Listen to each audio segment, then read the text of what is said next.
আজকের ভিডিওতে তোমাদের সাথে শেয়ার করব হেয়ার স্পা তোমরা কিভাবে করবে, বা যাদের যাদের পার্লার রয়েছে তারা জানো না অনেকেই যে হেয়ার স্পা কীভাবে করতে হয়। তোমরা আমার ভিডিও দেখে হেয়ার স্পা করা শিখতে পারো। তবে যারা বাড়িতে করবো ভাবছো, অনেকগুলো প্রসেস থাকে, নিজে থেকে সেই প্রসেসগুলো হয় না। কেউ যদি থাকে তবে অবশ্যই সেগুলো করে দিতে বলবে, কিন্তু সব স্টেপ বাই স্টেপ হবে না, কারণ বাড়িতে তো স্টিমার থাকে না।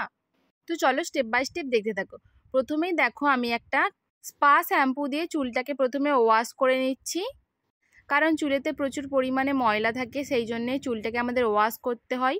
আর যারা আগে থেকে হেয়ার ওয়াশ করে আসে, আমি তাদেরকে আর হেয়ার ওয়াশ করাই না। প্রথমে চুলটাকে দেখো আমি ভালোভাবে দুবার করে ধুয়ে নেব।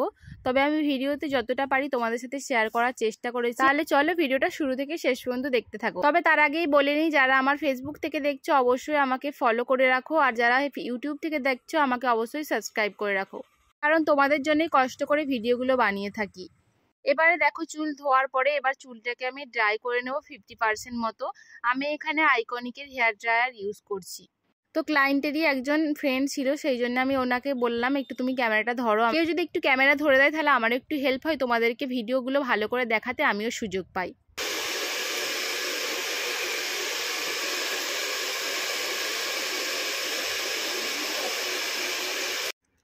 এরপরে আমি দেখো সেকশান করে নিয়েছি, তোমরা সেকশানটা দেখতেই পাচ্ছ, ইয়ার টু ইয়ার, আর পেছন দিকে দুটো সেকশান আমি করে নিয়েছি।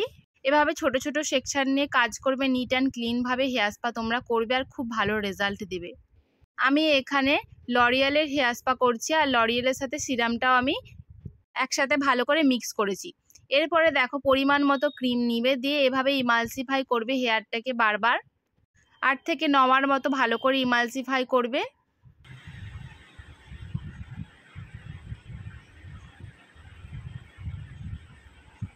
কালকে তো মাথায় তেল ঢালবে, সব নষ্ট হয়ে যাবে।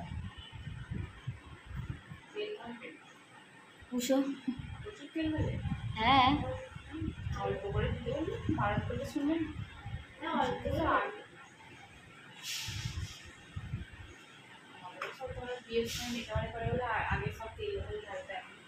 হয়ে যাওয়ার পরে এভাবে চিরুনি দিয়ে কম করে নিতে পারো, বা একেবারে তোমরা লাস্টকালে কম করতে পারো।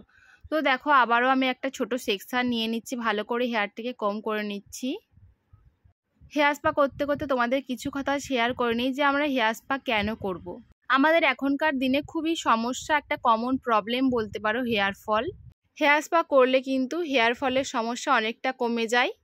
এছাড়া যাদের হেয়ার ড্যামেজ হয়ে গেছে, প্রচুর পরিমাণে জট পড়ে, তারা হেয়ার স্পা করে দেখতে পারো, খুবই ভালো কাজ দেয়। এছাড়া আমাদের চুল এতটা স্মুথ সফট হয়ে থাকে, তোমরা হেয়ার স্পা করলে যারা যারা করেছো অবশ্যই জানো যে হেয়ার স্পা করলে কত ভালো। এছাড়া আমাদের কিন্তু স্ক্যাল্পের ব্লাড সার্কুলেশন ঠিক থাকে হেয়ার স্পা করলে, যার ফলে আমাদের হেয়ার ফল অনেকটা কন্ট্রোলে চলে আসে। এছাড়া হেয়ার স্পা করলে ড্র্যান্ড্রফ অনেকটা পরিমাণে কমে যায়। এর জন্য একটু আলাদা ট্রিটমেন্ট হয়, হেয়ার স্পায়ের সঙ্গেই সেটা অ্যাড করতে হয়, সেটা স্ক্যাল্পে আলাদাভাবে লাগাতে হয়, সেটা অন্য কোনো ভিডিওতে তোমাদের সাথে শেয়ার করব। হেয়ার স্পা করলে এছাড়া তোমাদের চুলে একটা শাইনি ভাব চলে আসবে। এছাড়া যারা স্মুথনিং করিয়েছো তাদের প্রত্যেক মাসে একটা করে হেয়ার স্পা তোমরা নিলে তোমাদের চুল আরও ভালো থাকবে। যে স্মুথনিংটা করিয়েছো স্ট্রেটনিংয়ের জন্য, এই চুলটাও কিন্তু অনেক বছর, মানে বছর বলতে 1 বছর ভালোভাবে লাস্টিং করবে। অনেকের প্রশ্ন থাকে যে হেয়ার স্পা কতদিন ছাড়া ছাড়া করা যায়। হেয়ার স্পা তোমরা 1 মাস অন্তর তোমরা করতে পারো, প্রত্যেক মাসে একটা করে হেয়ার স্পা নিতেই পারো। তোমাদের সাথে কথা বলতে বলতে দেখছো পুরো চুলে ক্রিমটা অ্যাপ্লাই করা হয়ে গেছে। এবার আমি এটাকে 20 থেকে 25 মিনিটের জন্য রেখে দেব। 20 থেকে 25 মিনিট হয়ে যাওয়ার পর এবার আমরা চুলে দিয়ে দেব মাসাজ, যেটা কিন্তু খুব ইম্পর্টেন্ট। চুলে মাসাজ করলে চুলের একদম গোড়া থেকে চুল হেলদি হয়ে যায়, চুলের স্ক্যাল্প খুব ভালো হয়ে যায়। এই মাসাজটার ফলে আমাদের হেয়ারের ব্লাড সার্কুলেশন ঠিক থাকে, যার ফলে হেয়ার ফল অনেকটা কন্ট্রোল হয়ে। এবার দেখো আমি কিভাবে মাসাজগুলো দিচ্ছি স্টেপ বাই স্টেপ, তোমরা দেখতে থাকো। আর যারা যারা মাসাজ একদম পারো না তারা সার্কুলার মোশনভাবে অ্যান্টি ক্লকওয়াইজ আর ক্লকওয়াইজ এরকমভাবে তোমরা করতে থাকবে। তো যাই হোক, তবু তোমরা মাসাজ স্টেপগুলো ফলো করো, দেখতে থাকো।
এভাবে 15 থেকে 20 মিনিট ধরে মাসাজ দেওয়ার পর এবারে আমরা স্টিম দেব 5 মিনিট মতো।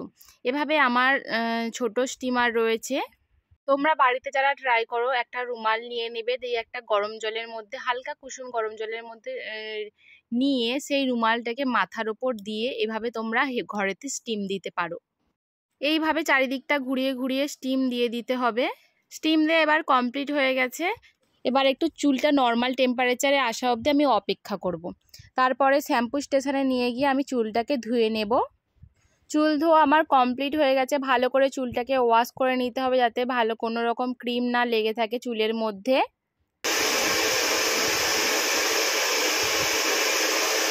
চুলটা কিছুটা শুকিয়ে নেওয়ার পর এবারে আমি সিরাম ইউজ করছি। এখানে আমি স্ট্রিক্সের সিরামই ইউজ করছি। তোমরাও যে কোনো কোম্পানির ভালো একটা সিরাম ইউজ করতে পারো। এবারে ভালো করে সিরামটা আমি অ্যাপ্লাই করে নিচ্ছি। অ্যাপ্লাই হয়ে যাওয়ার পর আবার চুলটাকে ভালো করে শুকিয়ে নিতে হবে। তো এটা হলো আমাদের হেয়ার স্পায়ের ফাইনাল লুক। তোমাদেরকে আমি চুলটা হাত দিয়ে দেখিয়ে দেবো যে কতটা এখন সফট হয়ে গেছে, স্মুথ হয়ে গেছে। চুলের মধ্যে যে গ্লেজ ভাবটা ছিল না, সিল্কি ভাব একটা চলে এসেছে। হাত দিয়ে তোমাদেরকে একদম কম করে দেখিয়ে দিচ্ছি। দেখতে পাচ্ছ আগে যে জটালো ভাবটা ছিল সেটা আর একদমই নেই। তোমরা এই হেয়ার স্পাটা প্রত্যেক মাসে একবার অন্তত করতেই পারো, খুব ভালো রেজাল্ট দেয়। আমি তোমাদের জন্য কষ্ট করে ভিডিও বানাই, তোমাদের জন্য শেয়ার করে থাকি এই সব ভিডিও। তোমাদের যদি ভালো লেগে থাকে অবশ্যই আমার চ্যানেলটিকে ফলো করে দাও, লাইক করে দাও, শেয়ার করে দাও, আর ইউটিউব থেকে দেখলে অবশ্যই সাবস্ক্রাইব করে রাখো।